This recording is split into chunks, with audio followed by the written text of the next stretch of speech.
მოგლეთ, კიდევ ერთხელ მოგესალმებით, ვაგრძელებთ ჩვენ ლექციებს. ამჟამად უნდა ვისაუბროთ ფილტვის ქრონიკულ ობსტრუქციულ დაავადებაზე და გადავწყვიტეთ უკვე პულმონოლოგ ელენე ხურცისესთან ერთად ვისაუბრებთ ამ თემაზე, იმიტომ რომ მარტო რადიოლოგი არ იქნება, იქნება კლინიკური ნაწილიც და შესაბამისად დამჭირდება ძალსახად ელენეს დახმარება.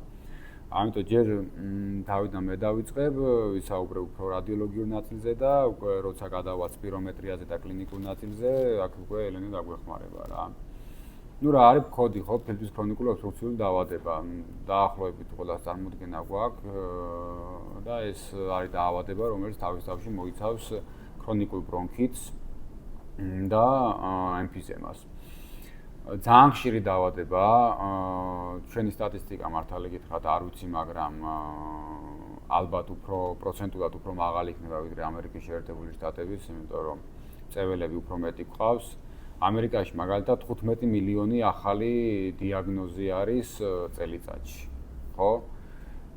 თითქმის ყოველთვის ძალიან ხშირად დაკავშირებულია წეველობასთან, მაგრამ არა ყოველთვის, არა აუცილებელი თუმწეველი არ არის, არ ნიშნავს, რომ მას კოდი ვერ ექნება რა. 80%-ია დაკავშირებული მწეველობასთან და 20%-ში შეიძლება არ იყოს და იყოს სხვა მიზეზი. მაგალითად, სხვა გამღიზიანებელი, რომელსაც შეუძლია რესპირატორული სისტემის დაზიანება, როგორც არის მტვერი ან პროფესიული დაავადებები, მაგალითად ადამიანები, რომლებიც მუშაობენ ქვანახშირზე ან რაღაც მტვერთან აქვს შეხება, ხო? ძალიან ცუდი პროგნოზი აქვს ფილტვის ქრონიკულ ობსტრუქციულ დაავადებას, სხვადასხვა მონაცემებით 30-დან 60%-მდე არის 5 წლიანი სიცოცხლის ხანგრძლივობა.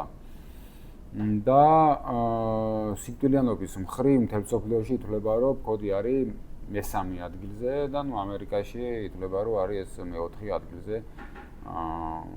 წარმოიდგინეთ, კოდით უფრო მეტი ადამიანი იღუპება, ვიდრე ფილტვის სიმსივნით. ხო, რა დიაგნოსტიკური მეთოდები გვაქვს და რას ვიყენებთ? ნუ პირველი რა თქმა უნდა სპირომეტრია. სპირომეტრია არის ამ დაავადების მართვაში ერთ-ერთი გადამწყვეტი. ასევე ნუ კომპიუტერულ ტომოგრაფიას როგორც წესი ერთხელ მაინც აქვს ამ პაციენტებს ჩატარებული მინიმუმ. ნუ რენტგენს ვიყენებთ სხვადასხვა მიზეზის გამო და რენტგენზეც თავისი მონაცემები გვაქვს. ლაბორატორიული ანალიზები რა თქმა უნდა, განსაკუთრებით გამწვავების შემთხვევაში ძალიან მნიშვნელოვანი არის სისხლის საერთო და არტერიული გაზები, სადაც ყოველთვის უნდა ინახოს პულს ოქსიმეტრიას რა თქმა უნდა ვიყენებთ და სპეციფიური ცვლილებები აქვს ასევე კარდიოგრამაზე, ხო? ზემოთაც ვახსენე და კიდევ ერთხელ რა კოდის ორი ფენოტიპი გვაქვს. ეს არის ქრონიკული ბრონქიტი და ეს არის ემფიზემა. ხო? კატეზეც განსხვავებული სურათი აქვს. აი აქ პირველ სურათში თქვენ ხედავთ, რომ ტიპი 2 ემფიზემა არის ცენტრილობულარული და მეორე სურათში ხედავთ, რომ გასკელებული ბრონქების კედლებია. ეს კატენიშნები არის დამახასიათებელი ამ ორი დაავადებისთვის რა. რაც შეეხება სიმპტომებს, გვაქვს სუნთქვის გაძნელება, ხველა, ჭარბი ნახველი, განსაკუთრებით განწვავების დროს ნახველის მატება ხდება და სუნთქვის გაძნელება. ასევე პაციენტები აღნიშნავენ, რომ აქვთ ზოგადი სისუსტე და დაქვეითებული აქტივობა და ძალიან ტიპიური არის, როდესაც გვაქვს აი ყვება ადამიანი, რომ თითქოს აი ჩასუნთქვა უჭირს ბოლომდე. ბოლომდე ვერ ივსება ფილტვები ჰაერით, ხო? რაღაც ორი სიტყვით რა განსხვავება ახლა ქრონიკულ ბრონქიტსა და ემფიზემას შორის, ხო? ნუ ბრონქიტი უფრო არის შექცევადი. ანუ ეს არის ქრონიკული ბრონქების კედლების ანთება, ხდება სანათურის დავიწროვება ბრონქების, ანუ cross-sectional area, ასე ვთქვათ, კლებულობს. შესაბამისად, ჰაერგამტარიანობაც ქვეითდება. ამიტომ ეს იწვევს ვენტილაციის დაქვეითებას. ცალკე თვითონ ეს ანთებითი პროცესი კედელში, რომელიც კედელს ასქელებს და სანათურს ავიწროებს ერთი და მეორე ასევე ხდება ჭარბი რაოდენობით ნახველის პროდუქცია, რომელიც ასევე გამოდის სანათურში და იწვევს საცობებს და სანათურის ასევე დახშობას, ხო? და რაც შეეხება ემფიზემას, ემფიზემა უკვე შეუქცევადი პროცესი არის.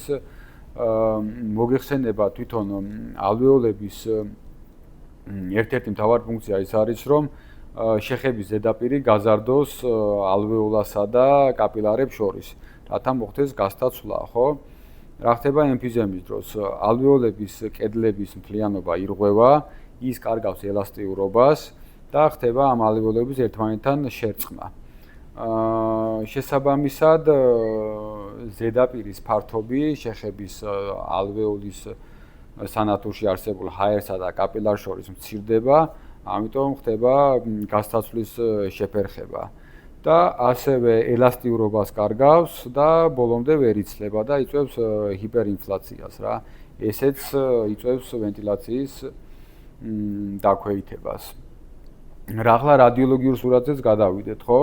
რა რადიოლოგიური განსხვავებები არსებობს ამ სამ ემფიზემის რა სამი ტიპი არსებობს და შემდგომ ამათ შორის რა განსხვავება არის, ხო? ყველაზე ხშირი არის ცენტრილობულარული ემფიზემა. ცენტრილობულარული ემფიზემა არის ესე იგი ლობულის ცენტრში იწყება ალვეოლების ერთმანეთთან შერწყმა და გაერთიანება, რაც მერე ნელ-ნელა დროთა განმავლობაში მიდის პერიფერიისკენ. კატენიშნები თავდაპირველად ანუ საწყის ეტაპზე ემფიზემის არის ის, რომ ჯამთელ ფილტვის ქსოვილში ჩნდება შუა გულში ასე ვთქვათ დაბალი სიმკვრივის უბანი, რომელიც ნელ-ნელა ფართოვდება ეს დაბალი სიმკვრივის უბანი და მოიცავს ხოლმე მთელ ლობულას დაავადების პროგრესირებასთან ერთად. ძირითადად ეს არის რა თქმა უნდა მწველებში ცენტრილობულარული ემფიზემა, უფრო ხდება აპიკალურად და დაავადების პროგრესირებასთან ერთად ეს აპიკალური დაზიანება ნელ-ნელა ვრცელდება და მოდის ბაზალურად. მეორე ტიპი არის პარასეპტალური ემფიზემა. პარასეპტალური ემფიზემა არის როგორც წესი პლევრის მიმდებარედ და გამოიხატება როგორც დაბალი სიმკვრივის უბნები, ანუ ლობულები, რომელიც სავსე არის ძირითადად ჰაერით და ცოტა არის მასში ფილტვის პარენქიმა და მკვეთრად არის გამოყოფილი ამ ლობულებს შორის ინტერლობულარულ წგიდებსაც კარგად ხედავთ ხოლმე რა. და მესამე ტიპი არ არის დაკავშირებული, ანუ ეს პანლობულარული ემფიზემა, ესეც ხო, და პარასეპტალური ემფიზემაც ძირითადად ხდება ზედაწილებში. და ესეც რადიოლოგი ვალდებულია, რომ მოახდინოს განსხვავება, თქვათ, ცენტრილობულარ და პარასეპტალურ ემფიზემას შორის. როგორც წესი, ქრონიკული ბრონქიტის ნიშნები, ცენტრილობულარი ემფიზემა და პარასეპტალური ემფიზემა, როგორც წესი, ერთად ხდება ხოლმე რა. ძალიან იშვიათად, რომ მარტო ერთი ტიპის ერთი დაზიანება ჰქონდეს ადამიანს და სხვა ტიპის დაზიანებები ნაკლებად. და პანლობულარული ემფიზემა ალბათ უფრო სხვა დაავადებაა და არ არის ეს დაკავშირებული მწველობასთან. ეს არის უფრო გენეტიკური დაავადება, ანუ მიზეზი არ არის, თქვათ, ასე თქვათ, სიგარეტის მოწევა თორე. წეველებში უფრო რთულად მიდის ეს დაავადება. ეს არის ალფა-1 ანტიტრიფსინი, ნაკლებობა. ეს არის ცილა, რომელიც გამოიყოფა ღვიძლში და შემდგომ ცირკულირებს სისხლში და თავის ფუნქციას ასრულებს ფილტვებში. კერძოდ რა, ფილტვებში გვაქვს ასევე კიდე სხვა ცილა, რომელიც მაგალითად ლეიკოციტ ელასტაზა, რომელიც იწვევს სხვადასხვა ასე ვთქვათ სხვადასხვა ნივთიერებების თუ გარემო ფაქტორებს, რომელიც ხდება ალვეოლებში, მათ დეგრადაციას უშლის უწყობს ხელს და ასევე აზიანებს ხოლმე ის აგრესიული ცილაა და აზიანებს თვითონ ალვეოლის კედელსაც. ამიტომ გვჭირდება ეს ალფა-1 ანტიტრიფსინი, რომ აი ეს ლეიკოციტების ელასტაზა გავანეიტრალოთ. და როცა ამის დეფიციტია და შესაბამისად ვერ ხდება ამ ელასტაზის განეიტრალება, ის იწვევს თვითონ ჩვენივე ალვეოლის კედელის დაზიანებას.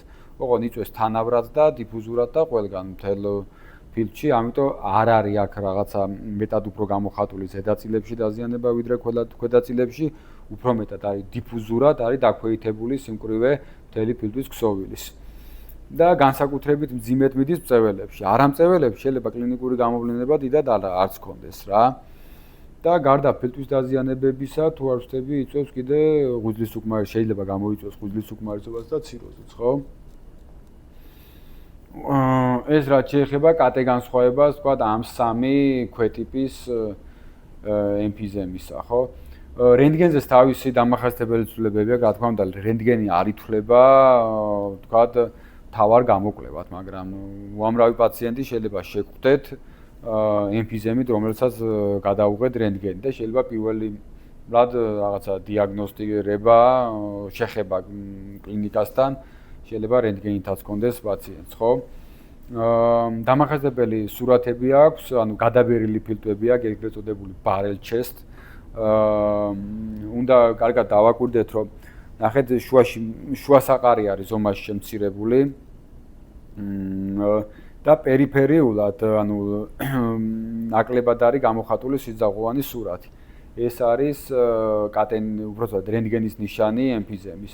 და ასევე კიდე ერთი დეტალი, რასაც ყურადღება უნდა მივაქციოთ, ფრონტალურ ხედში ტრაქეის დიამეტრი არის შემცირებული. თუ შევადარებთ მის ლატერალურ ხედს. ამიტომ ამ დიამეტრის ფარდობა თუ ნახეთ, რომ არის ლატერალურისა შეფართებული, თქვა ფრონტალურისა, ტრაქეის დიამეტრის გულისხმობ 1-ზე მეტი, აქ უკვე ესეც არის უკვე ემფიზემაზე შეგვიძლია თქვა, ემფიზემის ერთ-ერთი ნიშანია რა. ხო, კიდე რას უნდა დავაკვირდეთ კატეზე ფქოდის შემთხვევაში, ხო? ანუ რას უნდა მივაქციოთ ყურადღება და თუნდაც როცა პაციენტს ნახავთ კატეზე დასკვნაში რა უნდა დავწეროთ. ნუ პირველი რასაც უნდა მივაქციოთ ყურადღება, ემფიზემა რამდენად არის თქვა გამოხატული, ხო? ამას აქვს თავისი შეფასების შკალა. მეორეც გამწვავებას, გამწვავების სურათი ასევე უნდა შეფასდეს და კიდევ თუ ეს არის შორტსასრული ემფიზემა და უკვე დიდი ხანია პაციენტს აქვს ჰიპოქსია, ამ შემთხვევაშიც რაღაც დამახასიათებელი სურათი შეიძლება შეგვხვდეს კომპიუტერულ ტომოგრაფიაზე. და ამ გენზე უკვე ცალ-ცალკე ვისაუბრეთ თითოეულ მათგანზე რა. პირველი ემფიზემის თქვა ხარისხობრივი დადგენა, ხო? შეიძლება კონდეს პაციენტს თქვა ობსტრუქციული დაავადება, მაგრამ ემფიზემა არ იყოს, პირველ სურათზეა, როცა ემფიზემის დაზიანება საერთოდ არ არის. მეორე შემთხვევაში არის ცენტრალურული ემფიზემის კვალი, შეიძლება ვნახოთ რაღაცა 1 ან 2 ადგილი მიდამო, სადაც ემფიზემატოზური უბნები, აი აქ უკვე წრეთი გვაქვს შემოხაზული და აქაც შეგვიძლია დავაფიქსიროთ, ხო? მაგრამ პრაქტიკულად 0.5%-ზე ნაკლები არის ჯამში ფილტვის მთლიანი მოცულობის 0.5%-ზე ნაკლები არის დაზიანებული, ხო? შემდეგ არის უკვე მსუბუქი ცენტრალურული ემფიზემა, როცა არის 0.5-დან 5%-მდე დაზიანება, ამას უკვე უწოდებთ მცირე ხარისხის და თუ 5%-ზე მეტი არის, მაშინ უკვე უწოდებთ საშუალო სიმძიმის ცენტრალურულ ემფიზემას რა. შემდგომ მოდის უკვე კონფლუენტური ემფიზემა და თუ ნახავთ, რომ არის კონფლუენტური ემფიზემა, ესეც უნდა სასურველია, რომ დასკვნაში აისახოს რა. როდის ვეძახით კონფლუენტურს? მაშინ, როდესაც თავიდან როცა ემფიზემას აღწერდით, მაშინ თქვით, რომ ცენტრალურული დაზიანება ხდება ლობულაში და ნელ-ნელა მიდის პერიფერიისკენ, ხო? დაავადების პროგრესირებასთან ერთად და ეს დაზიანება ჩანს მკვეთრად ჯამთელი ფილტვის ირგვლივ. კონფლუენტური მაშინ არის, როცა გვერდმყოფი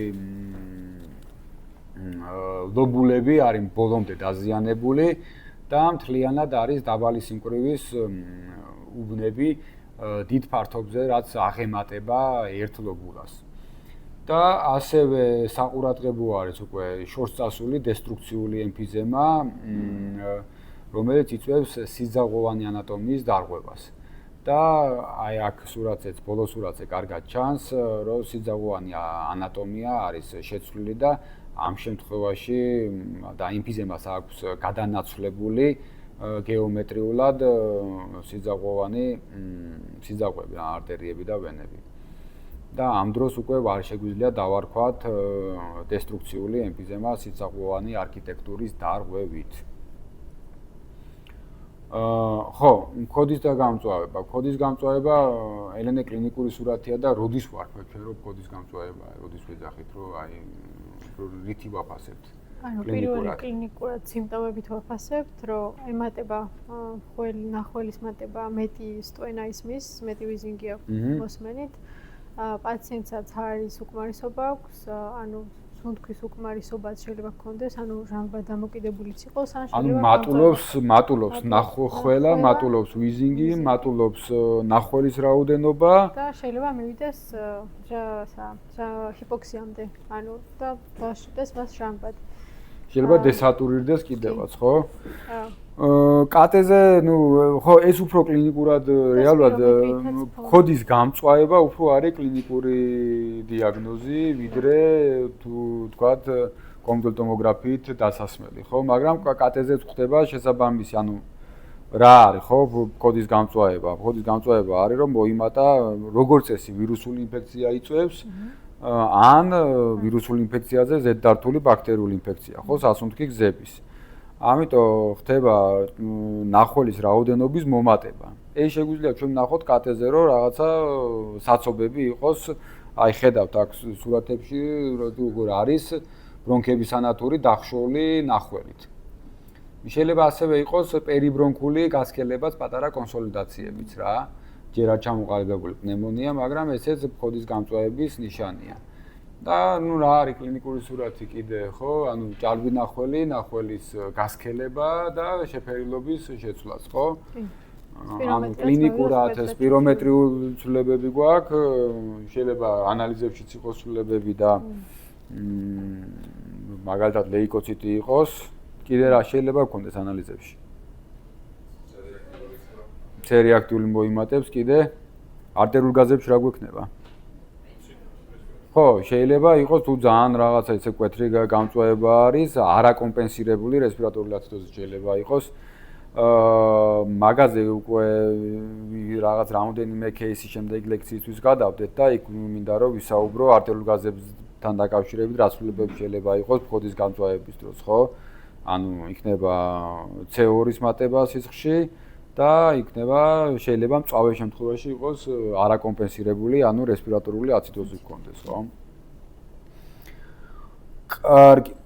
და ძალიან საინტერესო არის, თქვათ, ქრონიკული ჰიპოქსიის დროს აუცილებლად უნდა მივაქციოთ ყურადღება, როცა პაციენტის გადავიღებთ კატეზე და ვნახავთ ემფიზემას და მით უმეტეს თუ კონტრასტული კვლევა გვაქვს, აუცილებლად უნდა მივაქციოთ ყურადღება რამოდენიმე პარამეტრს. და კონკრეტულად აქ 4 პარამეტრი მაქვს მოცემული და ჩემი აზრით სასურველი კი არა აუცილებელია, რომ ეს პარამეტრები რადიოლოგებმა დასკვნაში ავსახოთ რა. მით უმეტეს კიდევ ერთხელ ვიმეორებ, როცა არის შორს წასული ქოდი. მივყვეთ ახლა ლოგიკურად და ყველა პარამეტრი ნელ-ნელა ახსნათ, ხო? აი, სურათში რას უყურებთ?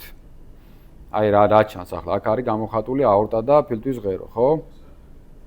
ხო, ფილტვის არტერია, ხო?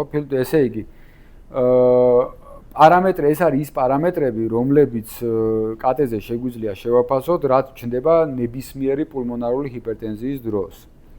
ქოდმა რატო შეიძლება გამოიწვიოს პულმონარული ჰიპერტენზია? ეს მაღალი წინაღობა რატო ჩნდება? ჰიპოქსიის, ქრონიკული ჰიპოქსიის გამო. თუ პაციენტი იმყოფება ქრონიკულ ჰიპოქსიაში, არა მარტო ქოდის დროს, სხვა ქრონიკული ფილტვის დაავადებების დროსაც, იგივე შეგვიძლია ვისაუბროთ ზუსტად ქრონიკული ფილტვის ინტერსტიციული დაავადების დროსაც რა. ნებისმიერ ქრონიკულ ჰიპოქსიას შეუძლია გამოიწვიოს პულმონარული ჰიპერტენზია, ხო? და პულმონარულ ჰიპერტენზიას კიდე აქვს თავისი კატე ნიშნები. ეს რა არის? პირველი, ეს სურათში რაც არის, ფილტვის ღერო გადააჭარბებს ზომაში აორტას. და მას ხედავთ. მეორე სურათში რა ვხედავთ? B. მარჯვენა პარკუჭის დისფუნქცია, ხო? ანუ, როდესაც მარჯვენა პარკუჭი ზომაში გადააჭარბებს მარცხენა პარკუჭს, ხო? და ესეც აუცილებლად უნდა აღწეროთ. მესამე სურათში რა ვხედავთ? დაკონტრასტირებული ღვიძლის ვენებია აქ რა. ანუ ნახე, როდესაც მაღალი წნევა არის მარჯვენა კამერებში, შეიძლება ზედა ან მაგალითად მხრის ვენაში შეყვანილი კონტრასტი თავისუფლად არ შევიდეს მარჯვენა პარკუჭში, წინა გულში და შესაბამისად პარკუჭში და ის შეიძლება გადანაწილდეს, წავიდეს ქვედა ღრუ ვენაში და იქიდან გადავიდეს ღვიძლის ვენებში. ესეც არის პულმონარული ჰიპერტენზიის ნიშანი. ეს არ არის ძალიან სენსიტიური და ძალიან სპეციფიური. უფრო სწორედ სპეციფიური არ არის, უფრო სენსიტიური არის. სპეციფიურიც არ არის, იმიტომ რომ შეიძლება რაღაცა მაგრა თუ გაიჭინთა და ვალსავალსმანერვი გააკეთა, შეიძლება ისეთ პაციენტებშიც შეგხვდეს მსგავსი ცვლილება, რომლებსაც მნიშვნელოვნად გამოხატული პულმონარული ჰიპერტენზია არ აქვს. მაგრამ როცა მსგავს რამებს ხედავთ, ხო, შეგვიძლია ესეც დასკვნაში ახსენოთ, რომ აი დაკონტრასტირდა ღვიძლის ვენები და ესეც ერთ-ერთი ნიშანი არის პულმონარული ჰიპერტენზიის. და D სურათში რა ჩანს? რა ალბათ ჯობდა 4 ჩემბერი მომეტანა, 4 ისეთი სურათი მომეტანა, სადაც 4-ვე კამერა კარგად ჩანს გულის და უფრო კარგად შევაფასებთ, მაგრამ ცირკულარულად თუ დავაკვირდებით გულს იუგლივ კარგად, ხო? აქ ჩანს პერიკარდიალური ეფუზია. პერიკარდიული ეფუზიაც ერთ-ერთი ნიშანი არის პულმონარული ჰიპერტენზიის. ეს არ არის პერიკარდიტი. და ნუ პერიკარდიულ ეფუზიებზე და პერიკარდიტებზე კიდევ ვისაუბრებთ კარგად და ძალიან დიდი შეცდომაა, როცა პერიკარდიუმში სითხეს ხედავთ, ან თუნდაც პლევრაში სითხეს ხედავთ და ვინმე ამას არქმევს ან პლევრიც, ან პერიკარდიც. იმიტომ რომ ძალიან ბევრ შემთხვევაში პლევრასა და პერიკარდიუმში ჰემოდინამიკურად დგება სითხე და არა ანთების გამო, ხო? და ამ შემთხვევაშიც ხო პულმონარული ჰიპერტენზიის დროს თუ პერიკარდიუმში სითხეს ხედავთ, ეს არის უბრალოდ დრენირება ხდება პერიკარდიუმის სისტემურ ვენებში და ჰემოდინამიკურად დგება იქაც სითხე, როცა არის ქვედა და ზედაღრუ ვენაში მაღალი წნევა, დრენირება შესაბამისად კარგად არ ხდება და ამიტომ იწვევს პერიკარდიულ ეფუზიას. ოღონდ ეს არის ძალიან შორტწასული პულმონარული ჰიპერტენზიების დროს და ამ შემთხვევაში პროგნოზი არის ძალიან ცუდი. ესეც უნდა ახსნათ. ნუ კატეზე ბევრი ვისაუბრეთ, მაგრამ მაინც ხო მთავარი ფილტვის ქრონიკული ობსტრუქციული დაავადების შემთხვევაში არის სპირომეტრია. და სპირომეტრიით ხდება დიაგნოზის დასმა. და ისევე როგორც მკურნალობის განმავლობაში მისი დინამიკის შეფასება და ასევე მკურნალობის ეფექტურობის განსაზღვრაც, ხო? ნუ პირველი რაც უნდა ვთქვათ, სპირომეტრიის დროს როდის დავარქმევთ, რომ პაციენტს აქვს ფხოდი. ანუ სპირომეტრიას დროს რას ვაკეთებთ, ხო? ამოსუნთქვის დროს forced expiratorული ვოლიუმი არსებობს ასეთი განმარტება, ხო? ანუ ფორსირებული ღრმად ჩავისუნთქავთ და შემდგომ მაქსიმალურად მეთაერს ამოვისუნთქავთ, ხო? ბოლომდე. ეს არის რაღაცა forced vital capacity. და თუ ჩვენ ერთ წამში ამოსუნთქული ჰაერის მოცულობას შევაფართეთ მთლიანად ამოსუნთქულ ჰაერთან, ხო? ამას ეწოდება F1 გაყოფილი, ანუ forced expiratory volume ერთ წამში გაყოფილი forced vital capacity-სთან. ეს უნდა იყოს 0.7-ზე ნაკლები, ანუ იმიტომ რომ ფხოდის დროს გახანგრძლივებული არის ამოსუნთქვის ფაზა და შესაბამისად 70%-ს ამოსასუნთქი ჰაერიცას ვერ ამოგვაქვს ერთ წამში. ამიტომ თუ ეს ფარდობა არის 0.7-ზე ნაკლები, ეს იმას ნიშნავს, რომ უკვე გვაქვს ფხოდი. და მე მისი სირთულეები, ხო, ანუ სიმძიმე რამდენად შორტწასული არის, ცოტა სხვანაირად ფასდება და ეს არის ეგრეთ წოდებული გოლდის კლასიფიკაცია, სადაც გვაქვს 4 გრადაცია, ხო? და აქ უკვე პროცენტებზე არის F1-ის, მაგალითად თუ არის 80% მოსალოდნელზე მეტად არის დაქვეითებული, მაშინ mild არის. ნუ ეს დეტალები რა უნდა იყოს, აი უფრო ელენე აგვიხსნის ალბათ კარგად რა.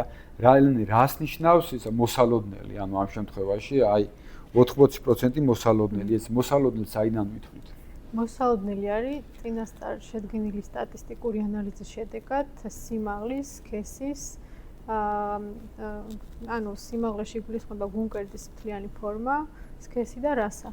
აქედან აღებული მოსალოდნელი მაჩვენებლები და პაციენტის მიერ ამოსუნთქული მოცულობა. ეს ერთმანეთთან აპარატი აკეთებს, ერთმანეთთან ამის შედარებას მათემატიკურად ითვლის და გვიწერს რა არის მოსალოდნელი რაოდენობა. გვერდესვე წერს რა არის რეალური რაოდენობა, measured value რა არის, ესეც იწერება. მაგრამ კლასიკური კლასიფიკაციით ფხოდის guideline-ში დღესაც არის ესე, measured, ანუ predicted values ვიღებთ, ანუ მოსალოდნელს ამ პაციენტისთვის და F1-ის გრადაციის მიხედვით ვარქმევთ რამდენად რთულია ეს ობსტრუქცია. მაგრამ სიტყვა ობსტრუქცია რო დავარქვათ, აი ძალიან სწორად აღნიშნა გიორგიმ, აი ეს შეფარდება ადრე ეძახდნენ ტიფნოს ინდექს ამ შეფარდებას, F1 F-ისთან უნდა იყოს 0.7-ზე დაბალი. თუ 0.7-ზე დაბალი ეს არ არის, მაშინ მას ობსტრუქცია არ ქვია. მას შეიძლება ერქვას პრეფქოდი, პრე რაღაც მდგომარეობა, მაგრამ ობსტრუქცია არ ქვია. კი ბატონო. და ეს ანუ არის თქვა gold 1 არის 80%-ზე მეტი როცა არის, gold 2 არის 50-დან 80-მდე, ხო? კი. gold 3 არის 30-დან 50-მდე და ანუ ხო, აქ პროგნოზიც უნდა აღვნიშნოთ, რომ თუ არ ვწდები, თუ რაღაცა საშუალო სიცოცხლეობა იყო 5 წელი არის 5-6 წელი არის ჩვეულებრივ კოდის შემთხვევაში, ამ შემთხვევაში არის დაახლოებით 2-3 წელი უკვე როცა არის severe very severe. როცა არის very severe, ხო? კი ბატონო. და რა ვიცი, აი მოგვიყევი ელენე ამ სპირომეტრიაზე თქვათ კიდე უფრო დეტალურად რა არის თანამედროვე მიდგომები, რას უნდა მივაქციოთ ყურადღება და ნუ მე ალბათ ამ Z-score-ზე და DLCO-ზე უფრო გაგვარკვევ რას ნიშნავს რომ ვიცოდეთ რა. პირველ რიგში აი ძალიან სასაცილო სტატისტიკა ერთი რომ კარგად გაიგოთ სპირომეტრის როლი რა იყო და რა გახდა. ანუ 2 წლის წინ ჩატარდა კვლევა დიდ ბრიტანეთში და აღმოჩნდა რომ პაციენტს რომელიც NHS-ში მივა კოდის სიმპტომებით ჭირდება 260 დღე იმისთვის რომ სპირომეტრიამდე მიაღწიოს. საშუალო სტატისტიკური მაჩვენებელი დიდ ბრიტანეთში.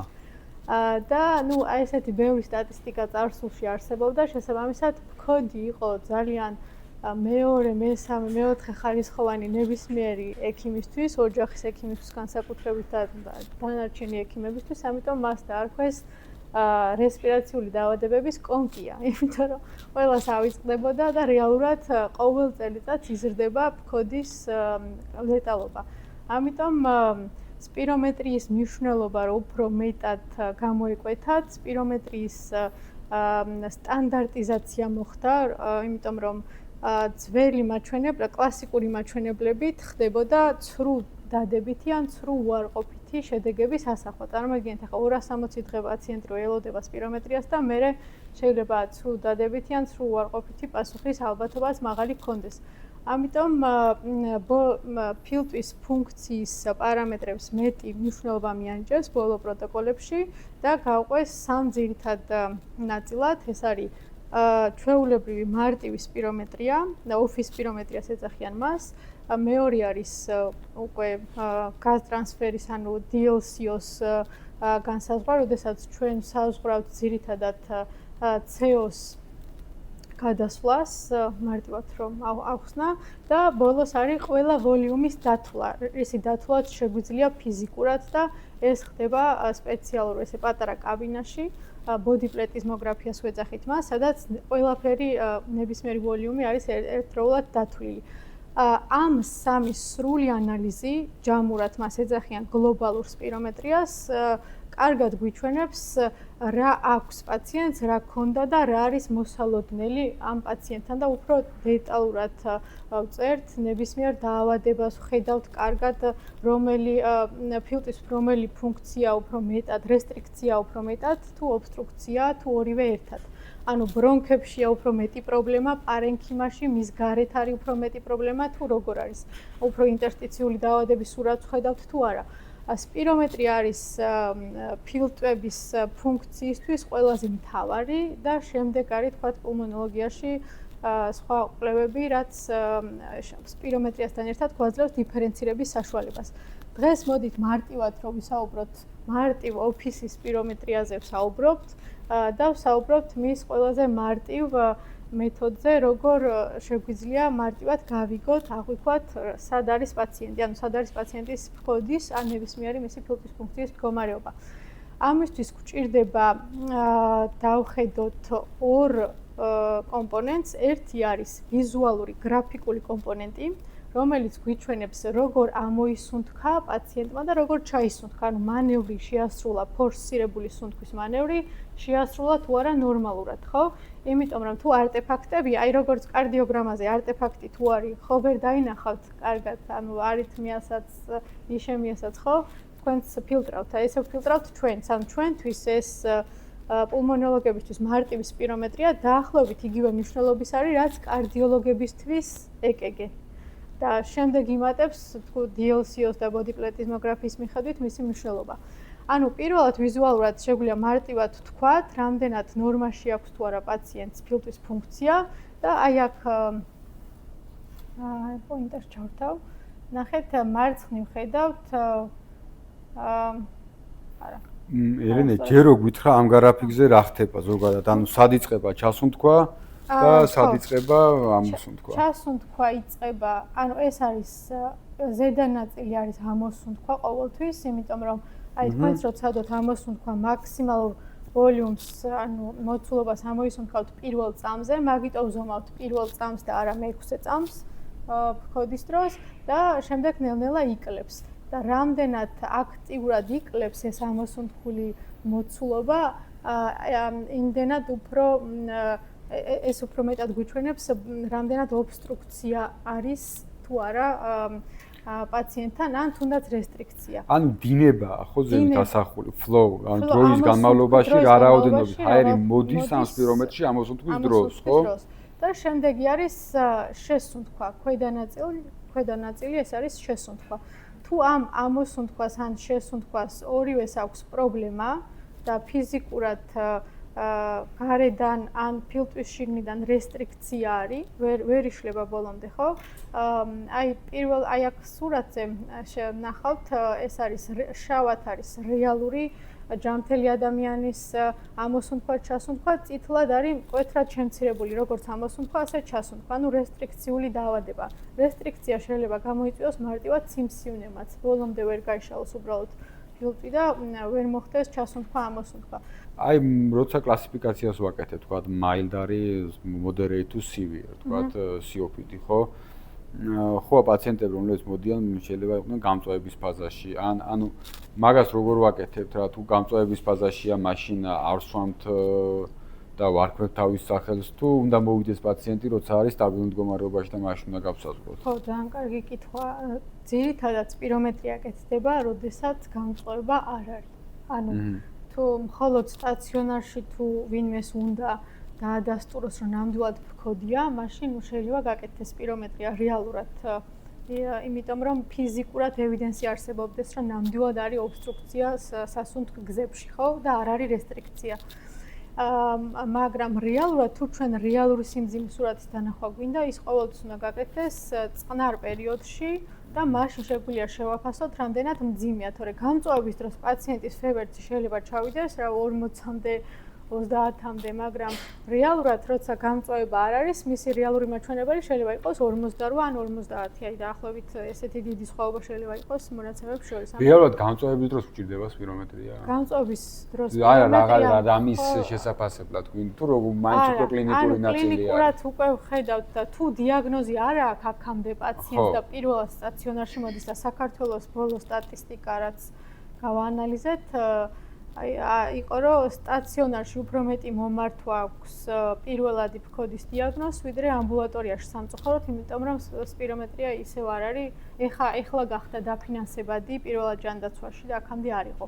ამიტომ ყველაზე მსუბუქი ფქოდების დიაგნოზებიც კი ისმებოდა სტაციონარში აქამდე და შესაბამისად ექიმსაც იმისთვის რომ დაზღვევას ემუშავა, პაციენტს რეალურად დაეჯერებინა რომ ნამდვილად ფქოდი აქვს, სტაციონარში მეტი გაკეთდა. თორე რეალურად სტაციონარში სპირომეტრიის გაკეთება საჭირო არ არის. უნდა გაკეთდეს ამბულატორიულად და უფრო ზუსტია და გვეცოდინება პაციენტი საშუალო ხარისხისაა, მძიმე ხარისხისაა, მსუბუქია თუ როგორია.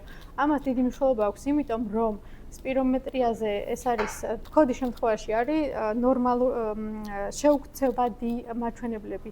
ანუ ფქოდის შექცევადი არ არის. სალბუტამოლს რო შევასუნთქებთ ბრონქოდილატაციური ტესტისთვის ამ პაციენტს 10%-ზე ნაკლები არის მისი შექცევადობა. თუ 10%-ზე მეტია, მაშინ უფრო ასთმაზე ვსაუბრობთ და ან ორივეზე ერთდროულად ესეც შეიძლება ქონდეს პაციენტს, ფქოდიც ქონდეს და ასთმაც. როცა ხანგრძლივად მიმდინარე ასთმა არის მაგალითად, ან ფქოდია. ამიტომ შეუქცევად დაავადებაზე, როცა პაციენტს ვეუბნებით, რომ მას აქვს მძიმე ფორმა, დარწმუნებული უნდა ვიყოთ, წყნარ პერიოდშიც გაკეთებული უნდა ქონდეს, იმიტომ რომ ეს არის ის მაჩვენებელი მკურნალობას, საიდანაც იმაზე უკეთესი ვერ ექნება. ამის თქმა მინდა, რომ შეუქცევადი რადგან არის, იმაზე უკეთესი ფევერთი წლების განმავლობაში მკურნალობით ვერ იქნება. მკურნალობის მთავარი მიზანი არის, რომ აი ეს მაჩვენებელი, როცა ჩვენთან მოვიდა და დიაგნოზი დავსვით, რაც შეიძლება დიდხანს შევინარჩუნოთ და სიმპტომები ნაკლები ქონდეს იმისთვის, რომ შემდეგი გამწვავება არ დაიმართოს, თორე ყოველი შემდეგი გამწვავება ნიშნავს, რომ ისევ დაზიანდა ელასტიურობა დაირღვა მოიმატა და ძირითადად ანუ წერილობასთან ერთად პროგნოზის მარტო თუ მოწევას დაანებებს თავს ხო თავარი პროგნოზის ცვლადი ეგ არის რა თავარი პროგნოზის ცვლადი კი არის სპირომეტრიული ნუ კატეს სურათსაც ნამდვილად დიდი მნიშვნელობა აქვს. ო კატეზე ძალიან ბევრი кейსია ახლა როცა პირველად კატეთი ხდება დიაგნოსტირება აბსოლუტურად სხვა გამოკვლევისთვის მოდის ადამიანი მაგალითად ჩვენთან მოდის გულის გამოკვლევისთვის და შემთხვევით ნახულობთ რომ თურმე იქ არის ემფიზემაც ხო და თითქოს იმდენად არ იტვირთება ზოგჯერ ეს ან არ აქცევს ყურადღებას არ აქვს კლინიკურად გამოვლენილი და ან შეიძლება ზოგჯერ ფილტვის ჩივილებით მოდის და ზუსტად არ იცის ეს გულის პრობლემა არის თუ არა და ძალიან ხშირად კარდიოლოგი ხშირად მაგითო უშვებს ჩვენთან რომ დიფერენცირება დატვირთვაზე აქვს დისკომფორტი პაციენტს ხო და ეს დისკომფორტი არის რეალურად ჰაერის უკმარისობის თუ მაგალითად გულის იშემის დაავადება ბოლომდე გარკვეული არ არის და შეიძლება რადიოლოგიურად მოხდეს ამათი დიფერენცირება პირველად და მერე გადავამის სამართოთ პაციენტი ან უფრო კარდიოლოგიური მხრივ, ან უფრო პულმონოლოგიური მხრივ რა. ხველით თამბაქოს როცა იყენებს პაციენტი, ხველას აღიქვამს ნორმად და არ აღიქვამს სიმპტომად. მაშინ როცა გულის ტკივილს ყოველთვის პრობლემათ აღიქვამს. ამიტომ მიმართვიანობა ყოველთვის ეგრეა, რომ ჯერ კარდიოლოგთან მიდიან და მე კარდიოლოგი აღმოაჩენს ხოლმე, რომ ხველა აქვს. ხველაც აქვს ამ პაციენტს და მე მოდიან ხოლმე ჩვენთან. და კიდე ერთი საკითხი უკვე კიდე რადიოლოგიურ დეტალს მინდა შევეხო, უბრალოდ მინდა რომ ვახსენო ამ ეტაპზე მწეველებისთვის ასოცირებულ სხვა ფილტვის ქრონიკულ დაავადებებს, ხო? ანუ ხშირად შეიძლება კომბინაციაში შევხვდეთ მარტო ემფიზემა და ბრონქიტი კი არა. მწეველებში შეიძლება სხვა დაავადებაც აღმოჩნდეს და ამათ შესახებაც ინფორმაცია უნდა გქონდეს. ნუ სამი დაავადებაა ძირითადად გამოყოფილი, ეს არის ფილტვის ლანგერჰანს უჯრედოვანი ისტიოციტოზი, როდესაც ხდება რაღაც ჯერ ჩდება ცენტრალური კვანძები, ინფილტრაციები და შემდეგ ცისტები. მეორე არის რესპირატორული ბრონქიოლიტთან დაკავშირებული ფილტვის ინტერსტიციული დაავადება, აქ ძირითადად ცვლილებები არის ground glass დაზიანებები არის, ანუ დაბურული შუშის სურათი, ეგრეთ წოდებული, რომელიც ხდება თვითონ ფილტვის ქსოვილში და ესეც ინტერსტიციული პნემონიის ერთ-ერთი სახე არის. და დესკვამაციული ინტერსტიციული პნემონია, აქაც დაბურული შუშის სურათის ცვლილებები გვაქვს. ამ დაავადებებზე ახლა ბევრს არ ვისაუბრებ და დეტალურად უკვე განვიხილავთ ამ სამივე დაავადებას, როცა გვექნება საუბარი ფილტვის ინტერსტიციული დაავადებაზე. შემდეგში, ნუ ამ ეტაპზე ალბათ საკმარისი არის თქმაც გვინდოდა, შემდეგში რამოდენიმე кейსი გვექნება ფილტვის ობსტრუქციული დაავადების და ასევე ვისაუბრებთ ასთმაზე. დიდი მადლობა ყურადღებისთვის.